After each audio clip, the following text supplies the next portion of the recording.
Hi, Butterfly Garden Preschool families. What some of you may not know about me is that I love Playmobil, and I'm a big collector of Playmobiles. So I have Georgia here today who's going to act out a story named My Name is Georgia, written by Jeanette Winter. My name is Georgia O'Keefe, and I was born on a farm in Wisconsin in 1887. When I was 12 years old, I knew what I wanted to be, an artist. I've always known what I wanted. When I was small, I played alone for hours and hours and hours.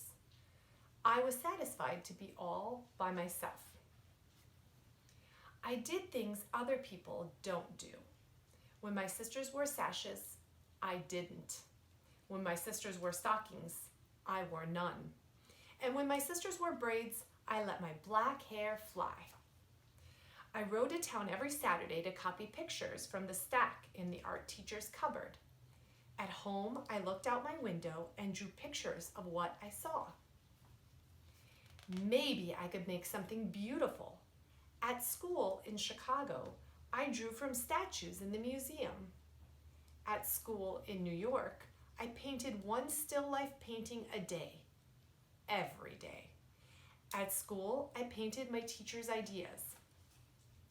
But when school days were over, I went out into the wide world to discover my own ideas.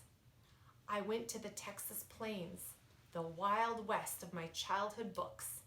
You have never seen sky. It is wonderful. I walked into the sunset. I felt the wind across the plains. And I painted the sunset and the sky and the wonderful loneliness and emptiness of the place. I painted day and night. I worked till my head all felt light in the top. I have things in my head that are not like anyone has taught me, shapes and ideas. But I bundled up my paintings and went to New York City to be where other artists lived. I walked down in the canyons of steel. I lived high up in the clouds and painted what I saw from my window. But sometimes what I saw from my window was the far away calling me. I painted a garden in the city. I wanted everyone to see flowers the way I saw them. I looked closely at the flowers. I painted a camellia. I painted it big so people would notice. I painted a jack in the pulpit. I painted it big so people would see. I painted poppies and petunias and sunflowers and jimson weeds and irises and apple blossoms. My garden bloomed until everyone saw the flowers the way I saw them. But still I looked to the sky. The distance has always been calling me. I went to the New Mexico desert, so far away that no one ever comes. I was satisfied to be all by myself. It was too dry for flowers to grow, but there were bones. I gathered the bones, big bones, little bones, short bones, long bones, a cow's skull, a horse's skull, a ram's skull, and brought the bones home to paint. One day, I held one up against the sky and saw the blue through that hole. I painted what I saw. I saw the sky and the red hills. I walked in the hills at daybreak and twilight, at noon and in starlight. I painted the arms of two red hills, reaching out to the sky and holding it. I painted the paternal mountain in the far away. I painted it over and over and over again, and then again and again. God told me if I painted that mountain enough, he'd give it to me. I drove my Model A across the desert and back and up and down over the hills.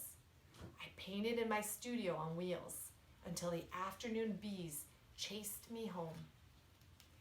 Even in winter, I went far out into the far away and painted in the bitter cold. I painted when the wind was so strong it nearly blew me away. I did other things people don't do.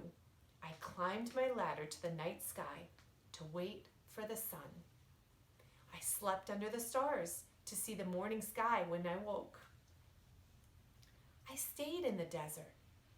My hair turned from black to gray to white as the bones. I still walk the red hills. My pile of bones grew. My flowers bloomed in the desert, and the padernal was mine. And the sky, oh, it was still wonderful. I painted the sky one more time. I painted my sky big so people would see the sky the way I did. I worked from dawn to dusk every day for weeks and months. Then, as I painted the last cloud, the sun slipped behind the padernal.